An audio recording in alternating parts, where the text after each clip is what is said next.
రేపే సంకష్టహర చతుర్థి. వినాయకుడికి ఎంతో ప్రీతికరమైన సంకష్టహర చతుర్థి బుధవారంతో కలిసి వచ్చింది. బుధవారంతో కలిసి రావడం వల్ల దీనికి మరింత విశిష్టత పెరిగింది.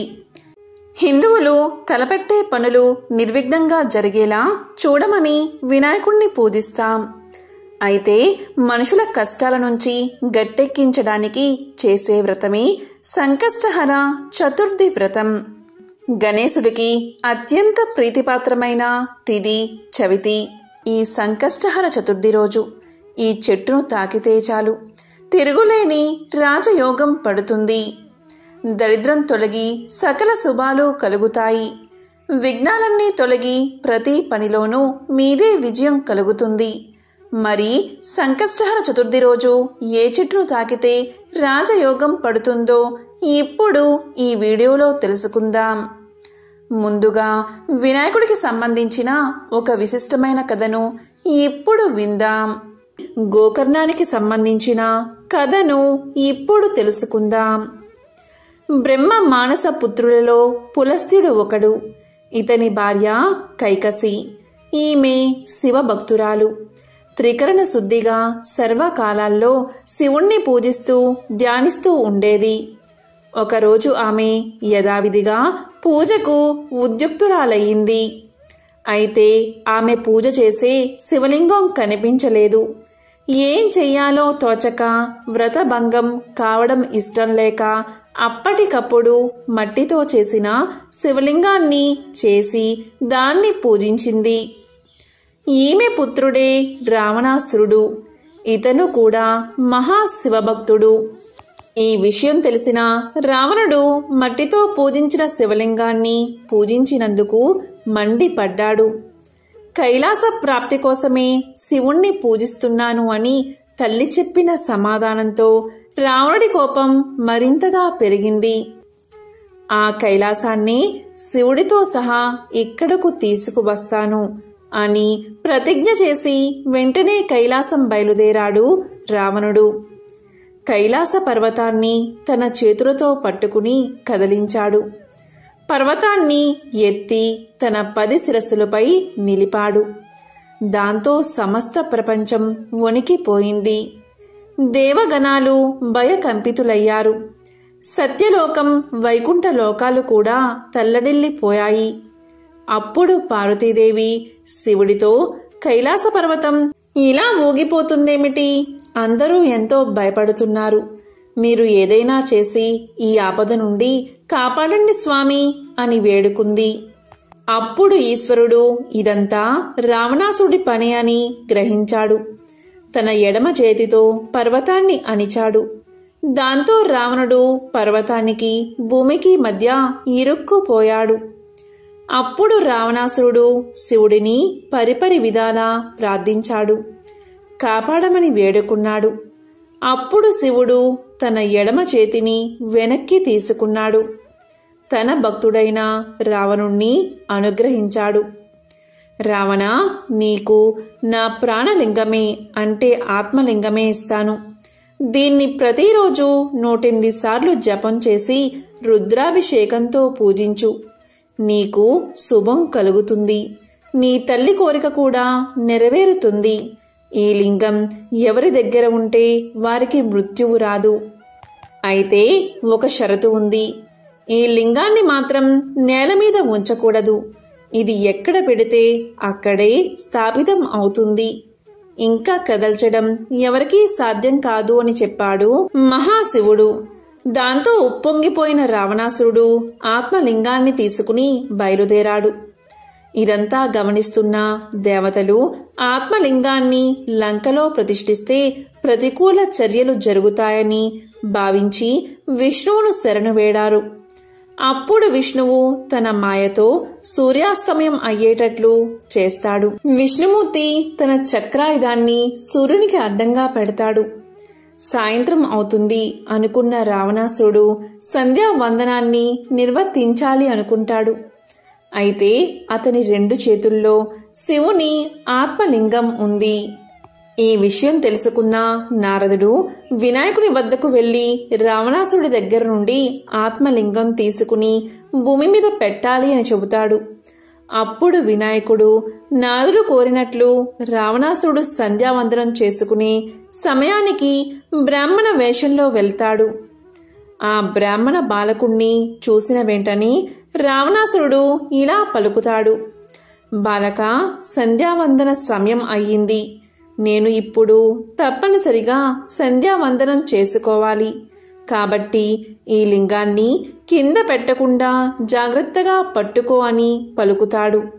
దానికి వినాయకుడు ఇలా సమాధానం చెప్తాడు: సరే, అలాగే. కానీ లింగం చాలా బరువు ఉంటే నేను ఎక్కువసేపు మొయ్యలేను కదా. మొయ్యలేకపోయే సమయం వచ్చినప్పుడు నేను మిమ్మల్ని 3 సార్లు పిలుస్తాను.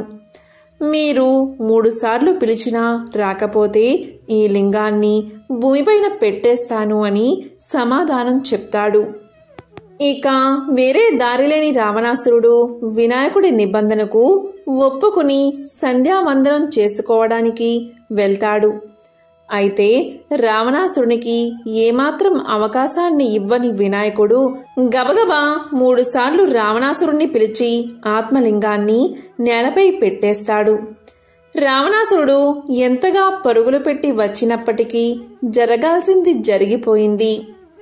ఈ సంఘటనకు కోపగించుకున్న రావణాసురుడు బాల వినాయకుడి తలపై ఒక మొట్టికాయ వేస్తాడు.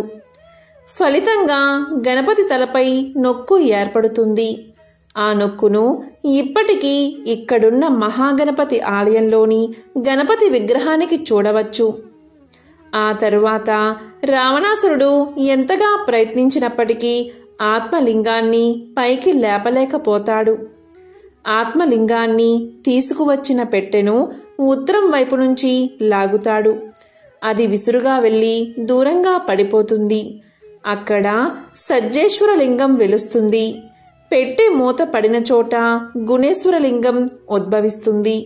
లింగంపై కప్పబడిన వస్త్రం పడిన చోట మురుడేశ్వర లింగం వెలుస్తుంది. పెట్టెకు కట్టిన తాళ్లు పడిన చోట దారేశ్వర లింగం ఉద్భవిస్తుంది. ఈ లింగాల మధ్య స్వామివారి ఆత్మలింగం మహాబలేశ్వర లింగంగా గోకర్ణంలో వెలుస్తుంది. ఆత్మలింగంతో ముడిపడిన 5 క్షేత్రాలను శైవ పంచక్షేత్రాలు అని పిలుస్తారు. దక్షిణ కాశీ భూ కైలాసం అని భక్తులచే కొనియాడబడుతున్న ఈ గోకర్ణ క్షేత్రం ఎంతో పవిత్రమైనది. మహాబలుడైన రావణుడు ఈ శివలింగాన్ని ఎంతో ప్రయత్నం మీద కదలాలి అని భావించినందువల్ల ఈ లింగానికి మహాబలేశ్వర లింగం అనే పేరు వచ్చింది. రావణుడు లింగాన్ని చేతులతో మెలితిప్పుతూ పైకి తీయబోయగా అది గోవు చెవి ఆకృతిని పొందింది.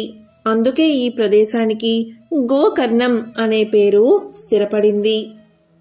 వినాయకుడు శివలింగాన్ని భూమి మీద నిలిపిన స్థలమే గోకర్ణం. ఆత్మలింగంతో ముడిపడిన 5 క్షేత్రాలను శైవ పంచక్షేత్రాలు అని అంటారు. పూర్వం అగ్ని స్వరూపమైన అనలాసురుడు అనే రాక్షసుడు కనిపించిన ప్రతి వస్తువును దహించి వేయడం మొదలుపెట్టాడు. ఇతని కళ్ళు స్వర్గలోకంపై పడడంతో ఇంద్రుడు వినాయకుడి వద్దకు వెళ్లి మొరపెట్టుకున్నాడు. వినాయక, రాక్షసుల బారి నుండి అందరినీ కాపాడమని వేడుకున్నాడు. దీంతో వినాయకుడు భారీ కాయంతో విరాట్ రూపాన్ని ధరించి అనలాసురుణ్ణి మింగేశాడు. పూర్వం తన తండ్రి అయిన శివుడు పాలసముద్రాన్ని చిలికినప్పుడు వచ్చిన విషాన్ని ఎలా మింగాడో అదేవిధంగా అనలాసురుణ్ణి మింగేశాడు వినాయకుడు. కాని అనలాసురుడిది అగ్నితత్వం కదా. అందుకే వినాయకుడి ఉదరంలోకి చేరిన అనలాసురుడు అగ్నితత్వంతో విపరీతమైన తాపాన్ని కలిగించాడు. ఎన్ని ఔషధాలు వాడినా ఆ తాపం తగ్గలేదు వినాయకుడికి. వినాయకుడి ఉదరంలోని వేడి తగ్గించడానికి సాక్షాత్తు చంద్రుడే వినాయకుడి మీద నిలబడ్డాడు. అందువల్లే వినాయకుడిని బాలచంద్రుడు అంటారు. గణేశుడి ఒంట్లోని వేడిని తగ్గించడానికి విష్ణుమూర్తి తన కమలాన్ని ఇచ్చాడు. పరమశివుడు నాగుపాముని గణేశుడి పొట్ట చుట్టూ చుట్టాడు. కాని ఇవేవి ఆయన ఒంట్లోని వేడిని తగ్గించలేకపోయాయి. అప్పుడు కొంతమంది ఋషులు 21 దూర్వా గరికలను తీసుకువచ్చి గణేశుడి తలపై ఉంచారు. వెంటనే వేడి తగ్గిపోయింది. అప్పుడు గణేశుడు ఇలా పలికాడు, నన్ను ఎవరైతే దూర్వా గరికలతో పూజిస్తారో వాళ్ళెప్పుడూ నా ఆశీర్వాదాలు పొందుతారు అని వరాన్ని ప్రసాదించాడు. అందుకే వినాయకుడికి దూర్వము అంటే గరిక మహాప్రీతి. కాబట్టి ఎంతో పవిత్రమైన శక్తివంతమైన బుధవారంతో కలిసి వచ్చిన సంకష్టహర చతుర్థి రోజు వినాయకుడికి ఎంతో ప్రీతికరమైన గరికను తాకి ఆ గరికను వినాయకుడికి సమర్పించి వినాయకుడి ఎదుట కొబ్బరి నూనెతో దీపారాధన చేసి మీ మనసులోని కోరిక చెప్పుకుంటే చాలు. మీ కోరిక తప్పనిసరిగా నెరవేరుతుంది. ఒక్క గరికపోచను సమర్పించినంత మాత్రం చేతనే ఆ వినాయకుడు మిమ్మల్ని అనుగ్రహిస్తాడు. గరిక ప్రకృతికి నిరాడంబరతకు చిహ్నం. గణేశుని పూజకు వాడే పత్రిలో గరిక అత్యంత శ్రేష్టమైనది. దీనిలోని 3 ఆకులు సత్వ, రజో, తమో గుణాలకు ప్రతీకలు. మనసు, వాక్కు, క్రియలను ఏకం చేసి భగవంతుడిని ఆరాధించమనే సందేశానికి సంకేతం గరిక. ఇది గడ్డి జాతికి చెందింది. ఇది నిటారుగా పైకి నిలబడి సూర్యరశ్మి ద్వారా మొత్తం సూర్యశక్తిని గ్రహించి తనలో దాచుకుంటుంది. అతినీల లోహిత కిరణాలను, గ్రహణ సమయంలో భూమిపైకి వచ్చే హానికరమైన కిరణాలను తన శక్తితో అడ్డుకుంటుంది. అందుకే గ్రహణ సమయంలో గరికను ఆహార పదార్థాలపై వేసి ఉంచమని పండితులు చెబుతారు. ఇక సాంప్రదాయ వైద్యంలో గరికకు ఉన్న ప్రాధాన్యత అంతా ఇంతా కాదు. గరికకు త్రిదోషాలను హరించే గుణముందని ఆయుర్వేదం చెబుతుంది. రక్తస్రావాన్ని అరికట్టడంలోనూ గరికకు సాటి లేదు. అందుకనే దెబ్బలు తగిలినప్పుడు ఇప్పటికీ గరికను అప్పటికప్పుడు నూరి గాయానికి పట్టించేవారు పెద్దలు. ఇక మూత్రంలో కాని విరోచనాల ద్వారా కాని రక్తం పోతున్నప్పుడు గరికతో చేసిన కషాయం వాటిని అరికట్టి తీరుతుందని నమ్మకం. మన ప్రాచీన వైద్యంలో అతిసారం మొదలుకుని వడదెబ్బ వరకు గరికను సర్వరోగాలను ఉపశమనంగా వాడడం కనిపిస్తుంది. మొత్తానికి గరిక ప్రకృతికి నిరాడంబరతకు చిహ్నం. అందులోని ఔషధీ గుణాలు జీవానికి చిహ్నం. అంతటి గరిక ఆ గణేశుడికి చేరువ కావడంలో తప్పేముంది? గరికతో పూజించడం వల్ల జాతకంలో ఉన్న కుజగ్రహ దోషాలు తొలగిపోతాయి. విద్యార్థులు ప్రతిరోజు గణపతిని గరికతో పూజిస్తే జ్ఞాపక శక్తి పెరిగి విద్యాభివృద్ధి కలుగుతుంది. మహానారాయణ ఉపనిషత్తు గరిక విశిష్టతను ఇలా వివరించింది. మానవుడి సకల పాపాలను తొలగించి పవిత్రులను చేసే అనేక రకాలైన సాధనాలంటిలో దూర్వం అంటే గరిక విశిష్టమైనది. పదులు, వేల సంఖ్యలలో మూలముతో అనేక వేర్లతో వర్ధిల్లుతుంది గరిక. పీడకలు వస్తే తర్వాత రోజు ఉదయం స్నానం చేసిన తర్వాత ఒక్క గరిక పోచను వినాయకుడికి సమర్పించి గరికను తలమీద పెట్టుకుంటే పీడకలు ఫలించవని మంత్రశాస్త్రం చెబుతుంది. ఓ దుర్వా, నీవు ప్రతి కాండం నుంచి ఉద్భవిస్తావు. ఎలా అంటే నీ మొక్కుకున్న కాండం పెరిగిన తర్వాత చిగురులు వస్తుంది. ఆ చిగురు నుండి మరొక కాండం తయారవుతుంది. దాని నుండి మరొకటి విస్తరిస్తుంది. ఈ విధంగా నీ వంశం ఎలా వృద్ధి చెందుతుందో అదే విధంగా నాకు పుత్ర పౌత్రాదులను సంపదలను కలిగించు.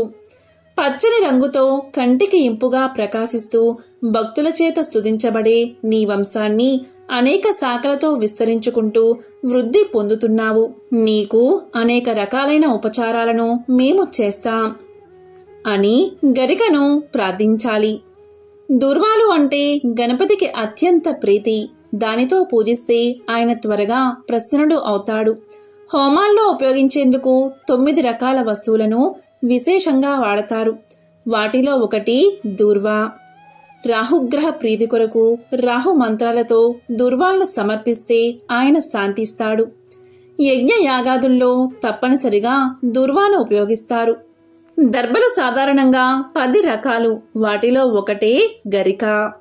స్వామిని పూజించి గరికలు స్వామికి సమర్పించి సకల శుభాలను పొందండి. ఓం గం గణాధిపతయే నమః.